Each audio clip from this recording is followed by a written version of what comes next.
Hello there folks, it is TIJ Gaming. Welcome back to our Formula 1 2012 Lotus career mode. Today it's time for round 15 on the calendar, and today we go to the Suzuka International Circuit for the Japanese Grand Prix. Now, this is a circuit that a lot of drivers like, a lot of fans alike do approve the circuit. It's a circuit with a lot of history in Formula 1. At this point in 2012 it had over 20 years of running, apart from 2007 and 2008 where it was at Fuji. But I have to say, I'm not really a big fan of the circuit. I think that's an opinion you won't hear from many people, but I'm just not a big fan of the circuit, to be quite honest. Particularly to drive, and in terms of races, there's been a few classics back in the 2000s, the likes of when Raikkonen went for, I think, 17th to win the race. Obviously, of course, the most infamous moment when Senna and Prost had their crash at the last corner. But as a general rule, I'm not a big fan of Suzuka, but I think I probably will be a bit more of a fan today if we can replicate what we did in Singapore. And if you haven't watched the Singapore race, I fully implore you to go and watch that. That was possibly the race of a lifetime, and unfortunately, I don't think we'll be able to replicate that in Japan. If you don't remember though, and you did watch the video, I'll let you off. We did win that race. It was our first race win for Lotus, but basically no one finished. There was a massive pile-up, it rained like hell, and it was very, very exciting. But I won't reveal any more, and you guys will have to go and watch that just to see what happened there. But that race, we moved us up to 7th in the World Championship. The fight for the Drivers' Championship is hotting up more than ever. There's only 30 points with 5 races left. Or is it 6? Yeah, 6 races to go. 30 points between the top 4 with 6 races to go. I cannot see where the championship's going to go. There's been so many tops and turns in terms of Vettel's been in the lead, Button's been in the lead, even Alonso at some point. So it could be any of 4 of those, or even Mark Webber if something goes drastically wrong and Webber starts winning every single race. But our goal now is to finish 6th in the World Championship, in my opinion. Try and beat Sergio Perez and make sure we slot ourselves into 4th place in the Constructors. No way we can catch up to Ferrari above, but there is a chance that Sauber could catch us behind. So we want to make sure we finish 4th in the Constructors, and we can certainly help that by having a good qualifying and a good race in Suzuka, which is what we're going to do now. So without any further ado, here's the first qualifying session from the Suzuka International Circuit.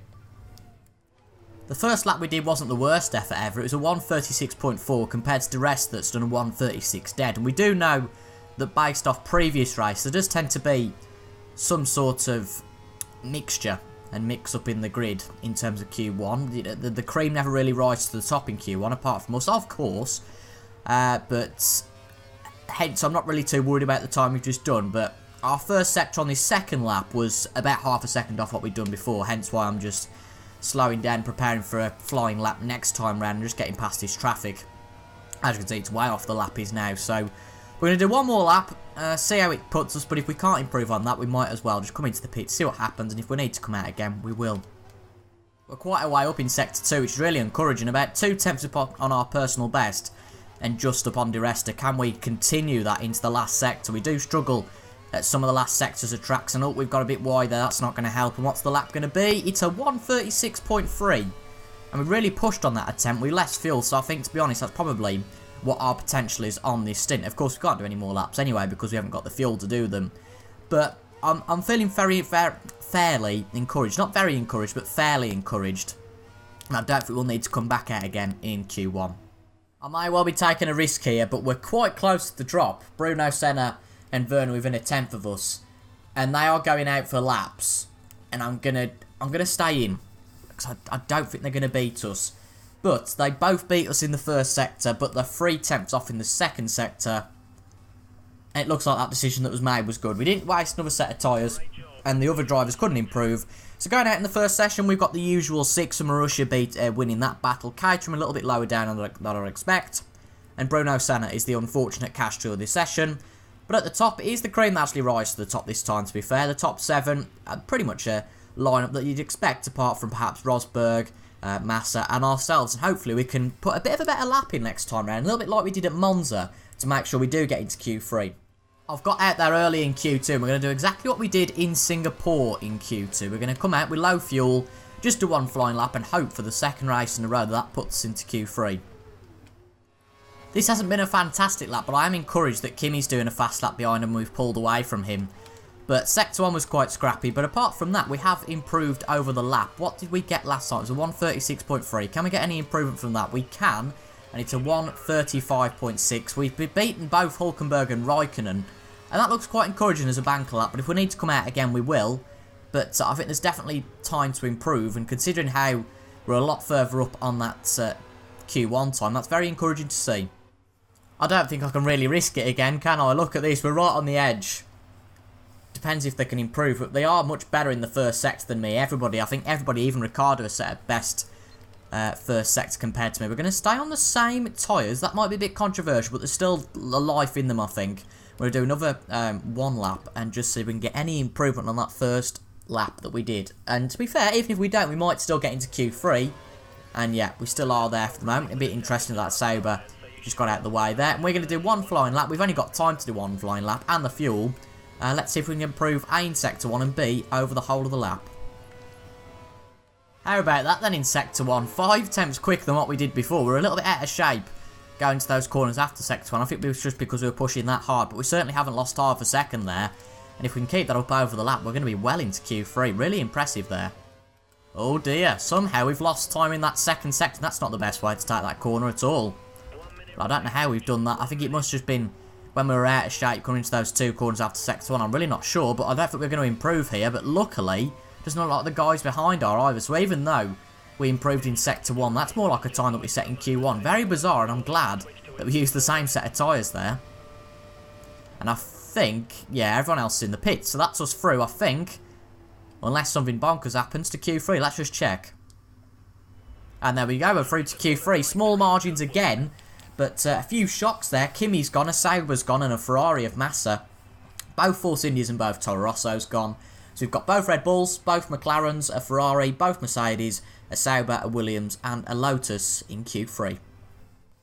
Oh, would you believe we've been caught out like we have in previous sessions earlier in the year? We left it till late to come out in Q3, and it seems this happens a lot. It's raining here, and as you can see, I don't really think we've got the ability to improve. There's a crash at the end of Sector 1, though, for someone, and yeah, I think it's fair to say we won't improve here. I'll just show you an example. I'm not going to use any curves, and yeah, probably cost the team about $250,000 showing you that job, but ah well. I'll just pick up the front wing and put it back on the car. Might not get a penalty for this. Back in the pits, there we go. I'm bringing the front wing with me, guys. Oh, never mind. Bloody hell, we got a puncture from that, blimey. But yeah, anyway, that's Q3. Unfortunately, not really exciting, but we'll start in 10th tomorrow. It's not quite what the team wanted, but we beat our teammate, and we are well set, I think, for this Japanese Grand Prix. It's race 15 on the calendar. Kimi's got history at Suzuka. He's come from further down than this before to win the Grand Prix. Will it be a Lotus win today? I doubt it, but you just simply never know. Just take the Singapore Grand Prix as one to go by. We've got 13 laps round the Suzuka International Circuit. The lights are on above the drivers. We have 5 lights, and we are away for the Japanese Grand Prix. What a brilliant start we got there, using our curves really well, but the second phase of the start hasn't quite gone to our advantage here, and it's quite a tricky one to get through this corner. Definitely having to brake a little bit early, but Button and Webb are just way off. Goodness knows why they've gone off, and there's a massive crash behind us, and that's a bit of an interesting one at the start. I'll have to have a look at that. Well, we can't really, but 2 positions gained at the start. Whoa, that's Rosberg round. Goodness me, it's like Crasher-Armour here. Blimey. Demolition Derby style, and Rosberg's gone round, and because of 2 isolated incidents that were completely different from each other, we have managed to get from 10th all the way up to 4th. Let's have a look at the race director quickly, see how that's changed things. Well, we've got a caterer in 9th and a caterer in 11th. That just proves how bonkers things have been.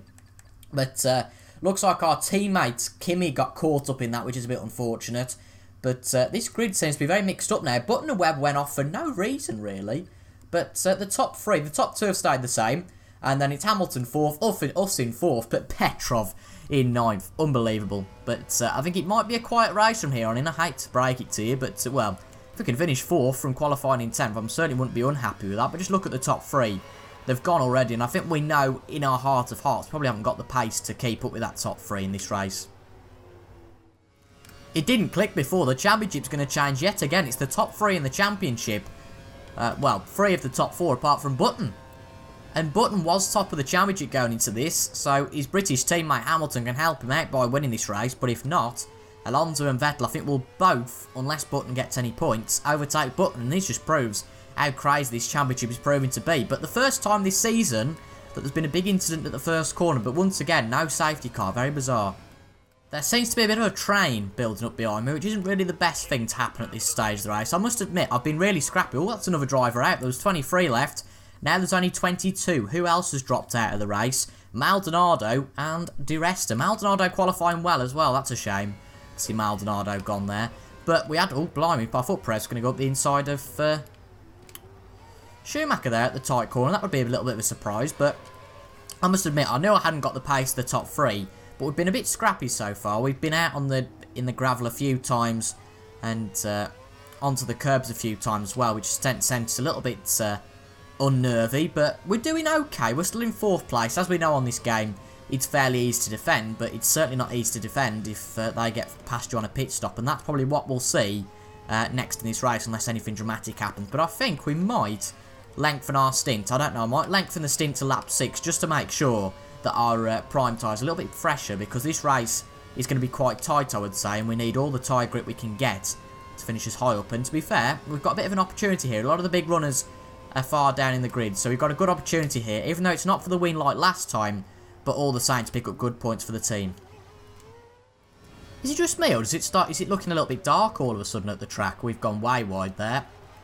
Oh, there's Perez. Perez has got us. That was a bit of a mistake. We were caught napping there. Obviously, the top 2 have pitted apart from Hamilton. Well, the top 3 apart from Hamilton, rather. But that wasn't the best way to start that segment, was it? To lose position to Perez there. But is it me, or is it getting very, very, very dark? I'm wondering whether there might be some rain coming. It does look particularly dark. I don't know if that's the lighting, but it certainly has got dark. And I don't know whether we'll forecast any rain here. It might be worth just staying out and testing the track to see if it rains. Because if we can spot some rain and come out on the wet tyres, that could be an absolute masterstroke. But on the forecast, there was no chance of rain. It just seems interesting it's gone all muggy all of a sudden. Very overcast and very dark compared to what the weather was 2 laps ago. But I think unless we see any rain before the end of this lap, we're still going to pit for the prime tyres, because I think there's no point waiting too long, i.e. until the tyres go off the cliff. But not really the best lap, to be honest, because we wanted to make sure we got the overcut. Can we see any rain? I don't think we can. I think that's just marks on my screen, to be honest, rather than rain. Do we wait? See, I don't think there's been anything from the pit engineer, so they obviously don't think there's going to be any rain, but it does look very dark, and I just wonder whether we could. Well, it'll all be hindsight, won't it, afterwards. We're going to come into the pits now for the prime tyres, but it'll all be hindsight afterwards. If it starts raining in 30 seconds, we'll know. Nah, you see, should have come in a little bit later on. Well, our pit stop's done pretty much without a hitch.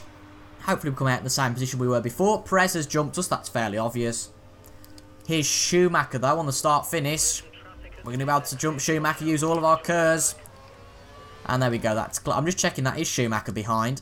Yeah, it is. And that's good to see that we've managed to jump Schumacher. But it still does look very... Oh, my goodness me. This first corner really is our enemy at the moment. If it starts raining, we could be way out wide there. But I think it's going to start raining sooner rather than later. I mean, look at the visibility, how it's changed.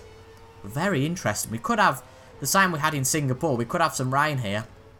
It looks like blue sky is starting to descend on the track once again in some areas, although in some areas it still is very dark, so we might have scattered showers throughout the track, but I'm not really sure that we will now. Seems that sort of few laps spell where it went really dark has it's gone over a little bit, the weather has there, so interesting to see that that's a feature in the game, but I think we still could have some rain. I mean, this sector in the track is a little bit muggy and a little bit dark, but looking behind us, it looks a lot brighter, so I think it's just some isolated sections of the track that if we get any showers, we certainly will get them there. But this race in terms of the weather isn't over yet, but at the end of the day, let's just focus on our job, keep going, and we'll react to whatever happens. But I'm a bit gutted we lost that 4th place to Perez even. We want to make sure we prevent that happening again to Nico Rosberg.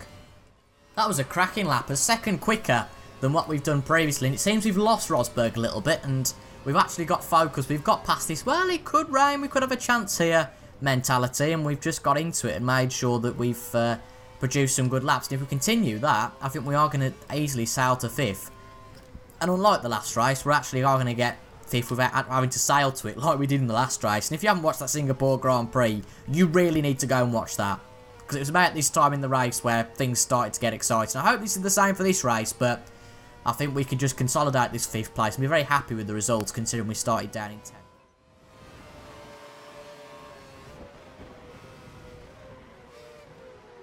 Well, that's Rosberg gone. Blimey, I thought we could have defended from that. So we started on the inside, but he just went round the outside. And that seems to be the way that the drivers like to do it on this game. They like to go around the outside rather than the inside. So, again, another position lost. That's unfortunate, but I said it again with Perez, and I'll say it again here. We need to make sure we don't lose any more positions. We'll still take 6th, but anything below that would be a real disappointment. I've tried my best to keep with Nico Rosberg, but honestly I think now that it's a little bit too little too late, to be honest. I think they are quicker, the 5 drivers above us. We've come to accept that today. But we had our taste at victory last time, and we just have to come down to earth a little bit here.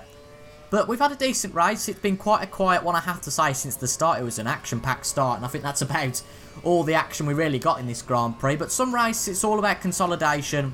Some races can be absolutely mad, and as I said at the start of the video, this isn't really a track, in my opinion, for races that are too exciting, but that's just from our end. You know, there are 21 other drivers that are left in the race, so it might have been a fantastic race at the front. That's our first warning for corner cutting during the race. Good to see we set our personal best again there, and our penultimate lap. It'd be brilliant if we can set that again here. Just make sure that we don't let Schumacher by. I think that'll be like his last opportunity, really, with the DRS, unless we make a big mistake, but we will be in a Mercedes sandwich, and unfortunately, because Kimi hasn't picked up any points from what I gather, Mercedes are going to win that battle today. They get 16 points, and we, of course, only get 8 because it's only us who's finished in the points. It's a bit of a disappointment, to be quite honest.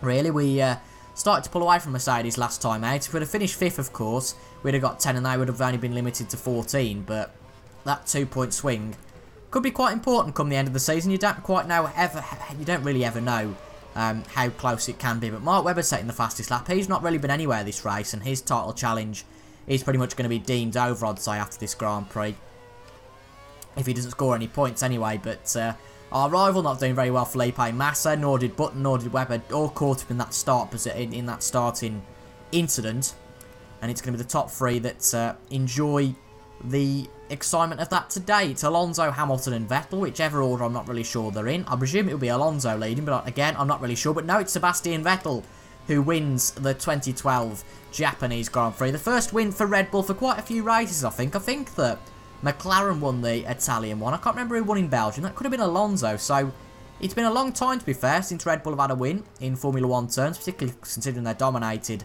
these years. But we come around the final corner. Again, not the most exciting of races, but we do come across the line, consolidate our position, get our fastest lap of the race, and considering we started in 10th, we gained 4 positions in the end, and finished in 6th place. Brilliant stuff. But I don't know what happened to Kimi at all. I don't think he retired, so I don't know why it says 23rd place. Oh, I didn't know. Kimi was out. I swear it said that Maldonado had retired, but no, it was Kimi. Well, that's a shame. Massa really caught up in that incident, and Webber and Button couldn't recover either, so it's Hulkenberg, Senna, a good recovery from Senna, Verne and Hulkenberg. They all finished in the points, but it was Vettel, Lewis and Fernando on the podium. So let's have a look how that changed the championship. As I said, it's going to be Vettel who leads that championship. Button a little bit further back now, and it seems that Vettel is going to start to creep up that gap. It's definitely a 4-horse race though, still proven by the twists and turns in the last 2 races, but we're a little bit further behind Sergio Perez now. It's a bit of a shame. We were equal on points to him before, and it seems that oh no, actually, yeah, we were in 4th last time. That's right, yeah.